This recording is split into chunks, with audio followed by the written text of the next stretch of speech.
Hi friends, welcome to Deepika reviews. ఈ video మీకు నచ్చినట్లయితే వీడియోని లైక్ చేసి షేర్ చేసి సబ్స్క్రైబ్ చేసుకోవడం మర్చిపోకండి. సిద్ధు కోర్టు నుంచి ఏడ్చుకుంటూ ఇంటికి వచ్చి అమ్మా అని గట్టిగా అరుచుకుంటూ రూమ్లోకి వెళ్తాడు. విశాలాక్షి చలనం లేకుండా పడిపోయి ఉంటుంది. కీర్తి అమ్మకేమైంది అని సిద్ధు అడుగుతూ ఉంటాడు. అన్నయ్య, అమ్మ మనందరినీ వదిలి వెళ్ళిపోయింది అన్నయ్య అని చెప్పి కీర్తి ఏడుస్తూ ఉంటుంది. కీర్తి, ఏం మాట్లాడుతున్నావు? అత్తయ్యకి ఏం కాదు అని తులసి చెప్తూ ఉంటుంది. తులసి, నేను చెప్పేది నిజం, డాక్టర్ కూడా వచ్చారు, అమ్మ చనిపోయిందని చెప్పారు అని చెప్పి కీర్తి ఏడుస్తూ ఉంటుంది. విశాల, ఎంత పని చేశావే? ఈ కుటుంబాన్ని మమ్మల్ని వదిలి ఎలా వెళ్ళిపోయావే అని బసవరాజు ఏడుస్తూ ఉంటాడు. అత్తయ్య, కళ్ళు తెరవండి అత్తయ్య, మీ అబ్బాయి వచ్చారు అత్తయ్య అని తులసి ఏడుస్తూ ఉంటుంది. ఎంతసేపటికి విశాలాక్షి కళ్ళు తెరవదు. అప్పుడే కనిష్క వస్తుంది. అత్తయ్యకి ఏమైంది అని చెప్పి కనిష్క అడుగుతూ ఉంటుంది. మీ అత్తయ్య మనందరినీ వదిలి వెళ్ళిపోయిందమ్మా అని బసవరాజు చెప్తూ ఉంటాడు. ఏం మాట్లాడుతున్నారు మోయ మీరు అని కనిష్క అడుగుతూ ఉంటుంది. సిద్ధు జైలుకు వెళ్ళాడని తెలిసిన నాటి నుంచి అది మన లోకంలో లేదు అని బసవరాజు చెప్తూ ఉంటాడు. మావయ్య, అత్తయ్యకి ఏం కాదు, మీరు కంగారు పడకండి, అత్తయ్య బతుకుతారు అని తులసి చెప్తూ ఉంటుంది. చనిపోయారని డాక్టర్ కన్ఫర్మ్ చేసిన తర్వాత ఇంకా ఏంటమ్మా బ్రతికేది? ఇదంతా జరగటానికి కారణం నువ్వే అని బసవరాజు తులసిని తిట్టి కోపంగా అక్కడి నుంచి వెళ్ళిపోతాడు. ఇక సిద్ధు కూడా ఏడ్చుకుంటూ పక్కకు వెళ్తాడు. ఇక తులసి మాత్రం విశాలాక్షి దగ్గర కూర్చొని, అత్తయ్య మీరు కళ్ళు తెరవాలత్తయ్య, ఈ ఇంట్లో నాకు అండగా ఉండేది మీరు మాత్రమే, అలాంటి మీరు మమ్మల్ని వదిలి వెళ్తే ఎలా అత్తయ్య? కళ్ళు తెరవండి అత్తయ్య అని తులసి పిలుస్తూ ఉంటుంది. విశాలాక్షి ఎంతసేపటికి కళ్ళు తెరవకపోవడంతో తులసి తన 2 చేతులతో విశాలాక్షి గుండెలపై బాదుకుంటూ సిపిఆర్ చేస్తుంది. దాంతో ఒక్కసారిగా విశాలాక్షి కళ్ళు తెరుస్తుంది. విశాలాక్షి కళ్ళు తెరవగానే కనిష్క విశాలాక్షి కళ్ళు తెరవటం చూసి మోయ, అత్తయ్య బ్రతికారు అని చెప్పి పరిగెత్తుకుంటూ బసవరాజు దగ్గరకు వెళ్తుంది.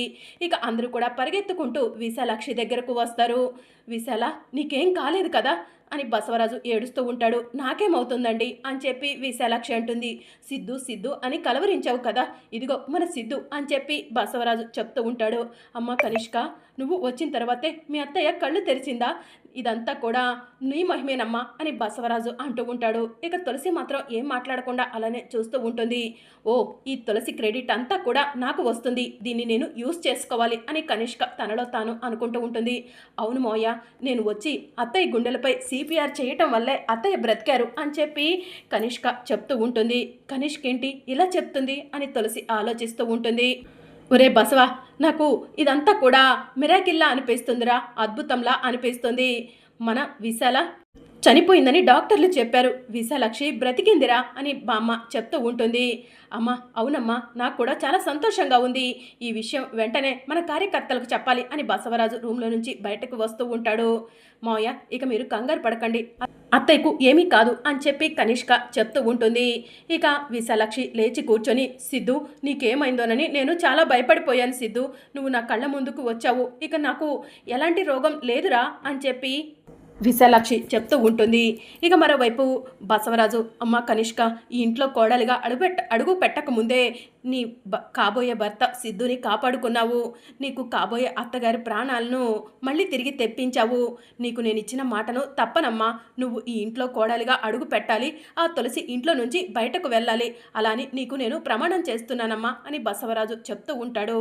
ఇక అదే సమయంలో విశాలాక్షి కూడా, తులసి నేను బ్రతికానంటే దానికి కారణం నువ్వు, నా కొడుకుని ఈ ఇంటిని ఎప్పటికీ వదిలి వెళ్ళనని నాకు మాట ఇవ్వు తులసి అని చెప్పి విశాలాక్షి అడుగుతూ ఉంటుంది.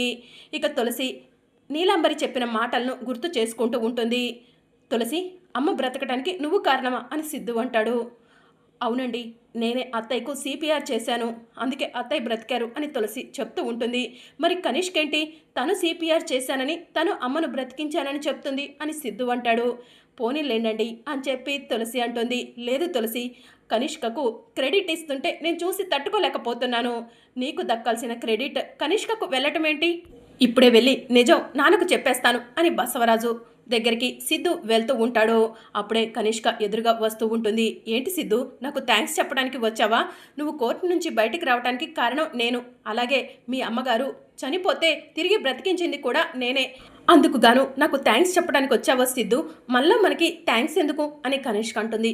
దాంతో సిద్ధు కనిష్క చంపపై లాగిపెట్టి ఒక్కటిస్తాడు. సిద్ధు, ఏంటి అలా కొట్టావు అని కనిష్క అడుగుతూ ఉంటుంది. తులసి సిపిఆర్ చేస్తే అమ్మ బ్రతికింది, కానీ నువ్వు సిపిఆర్ చేశావని ఎందుకు అబద్ధం చెప్తున్నావు అని సిద్ధు అంటాడు. సిద్ధుకి నిజం తెలిసిపోయిందా అని కనిష్క ఆలోచిస్తూ ఉంటుంది. అది సిద్ధు అది అని చెప్పి కనిష్క కంగారు పడుతూ ఉంటుంది. ఇంతలో బసవరాజు వచ్చి, ఒరే సిద్ధు, నువ్వు పోలీస్ స్టేషన్ నుంచి బయటకు రావటానికి కనిష్కనే కారణం రా, కనిష్కకు మనం ఎప్పటికీ రుణపడి ఉండాలిరా అని చెప్పి చెప్తూ ఉంటాడు. నానా, నిజంగానే కనిష్క వల్ల నేను బయటికి వచ్చానా? కనిష్క వల్ల నేను బయటికి వచ్చుంటే నాకు ఈ జీవితం వద్దు నానా, నేను మళ్ళీ జైలుకే వెళ్తాను అని సిద్ధు అంటాడు. ఒరే సిద్ధు, ఎందుకురా అలా మాట్లాడుతున్నావు? కనిష్క మన శ్రేయాభిలాషిరా అని బసవరాజు అంటారు. ఎవరు నానా మన శ్రేయాభిలాషి? అమ్మను బ్రతికించింది తులసి, కానీ ఈ కనిష్క అమ్మను బ్రతికించింది తానని అందరికీ చెప్పుకుంటుంది. అలాగే నన్ను జైలు నుంచి బయటకు తీసుకురావడానికి కూడా కారణం ఈ కనిష్క అయి ఉండదు అని చెప్పి సిద్ధు అంటూ ఉంటాడు. సిద్ధు, ఒక్కసారి అబద్ధం చెప్పాను కదా అని చెప్పి ప్రతిసారి అదే నిజమనుకుంటే ఎలా చెప్పు? నిజంగా నువ్వు జైలు నుంచి బయటికి రావటానికి నేనే కారణం, మామయ్యకు సాక్ష్యాలను నేనే ఇచ్చాను అని కనిష్క చెప్తూ ఉంటుంది. చిచి, నాకు నిన్ను చూస్తుంటే కోపం వస్తుంది, ఏమనాలో కూడా తెలియట్లేదు అని సిద్ధు అసహించుకొని అక్కడి నుంచి వెళ్ళిపోతాడు. మావయ్య, సిద్ధు నన్ను ఇంతలా అసహించుకుంటున్నాడు, మీరు చెప్పినట్టుగా నిజంగా సిద్ధు నా మెడలో తాళి కడతాడా అని కనిష్క అంటూ ఉంటుంది. అమ్మ కనిష్క, వాడికి నేనేం చెప్తే అదే గొప్ప, అలాంటి సిద్ధుతో నీ మెడలో తాళి కట్టించే బాధ్యత నాది, ఆ తులసిని ఇంట్లో నుంచి బయటకు పంపించే బాధ్యత నాది అని బసవరాజు అంటాడు. థ్యాంక్ యూ మావయ్య, థ్యాంక్ యూ సో మచ్, మీ మాటపై నాకు నమ్మకం ఉంది అని చెప్పి కనిష్క చెప్తూ ఉంటుంది. సరే అమ్మ తులసి, నాకు చిన్న పని ఉంది, చూసుకుంటాను అని బసవరాజు చెప్తూ ఉంటాడు. సరే మావయ్య, నేను కూడా బయలుదేరతాను అని కనిష్క అక్కడి నుంచి వెళ్ళిపోతుంది. ఇక విశాలాక్షి, ఏమండి, నేను బ్రతకటానికి కారణం కనిష్క కాదండి, తులసి అని చెప్పి చెప్తూ ఉంటుంది. తులసినా? కనిష్క కథ విశాల నిన్ను బ్రతికించింది అని బసవరాజు అంటాడు. కనిష్క అబద్ధం చెప్పిందండి, తులసి అమాయకురాలు కాబట్టి కనిష్క అబద్ధం చెప్తున్నా కూడా ఏం మాట్లాడలేదు, నేను నిజం చెప్తున్నానండి. నాకు సిపిఆర్ చేసింది తులసి, నా ప్రాణం నిలబెట్టింది తులసి, అలాంటి తులసికి మన కుటుంబం ఎప్పటికీ రుణపడి ఉండాలండి, తులసిని మీరెవరూ కూడా బాధ పెట్టొద్దండి అని విశాలాక్షి చెప్తూ ఉంటుంది. ఇక బసవరాజు షాకింగ్గా అక్కడి నుంచి వెళ్ళిపోతాడు. తులసి, నిన్ను సిద్ధుని విడదీయాలని ఆ కనిష్క చూస్తుంది, ఆ కనిష్క ఆటలు సాగనివ్వనమ్మా అని విశాలాక్షి చెప్తూ ఉంటుంది. అవునమ్మా, నన్ను తులసిని విడదీయాలని ఆ కనిష్క కంకణం కట్టుకుంది, ఆ కనిష్కకు బుద్ధి చెప్పాను ఇప్పుడే అని సిద్ధు అంటాడు. ఎందుకండి అనవసరంగా గొడవలు అని తులసి అంటుంది.